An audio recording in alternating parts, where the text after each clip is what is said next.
İtlis Gazi Bey Mahallesi 136. sokakta oturan bir vatandaşım. Doğalgaz firması bizim mahallemize doğalgaz hattı çekmiş bulunmaktadır. Ancak iş yerime ve dükkanıma 200 metre yakınına kadar gelmiş bulunmaktadır. Biz de kendisine müracaatta bulunduk. Hem evimize hem iş yerimize doğalgaz çekilmesi için. Ancak dilekçemize verilen cevap, bize doğalgaz hizmeti getirebilmeleri için bizden 30 bin lira kazı, boru, ruhsat vesaire masraf istenilmektedir.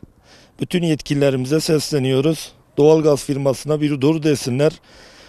Bunlar vampir kan emiciler, vatandaşın resmen sırtına binmişler. Nefes almamaktayız, çok zor durumdayız. Zaten pandemiden dolayı işler yok, güçler yok. Ciddi anlamda sıkıntı yaşamaktayız. Bu süreçte doğalgaz firmasının da bu şekilde böyle yüksek miktarlarla vatandaşın sırtına binmesi hukuken ve insani olarak doğru değildir. Sayın Valimize, Sayın Milletvekillerimize, Sayın Bakanlığımıza, Sayın Cumhurbaşkanımıza sesleniyoruz.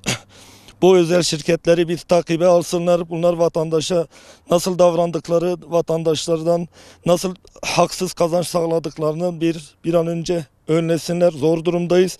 Bizim vatandaşlık hakkımız olan altyapı ve üst yapı hakkımızı talep ediyoruz, hakkımızı istiyoruz. Bunun için ekstra bir bedel ödememize gerek yok. Ne zaman ki bizim evimize veya iş yerimize kadar doğalgaz hattı çekildiyse, iş tesisatlar için, abonelik için, güvence bedeli için neyse paramızı yatırırız. Ancak kazı için, boru için veya bu hizmeti bize lütfedip getirebilmeleri için ödeyecek bir paramız yoktur.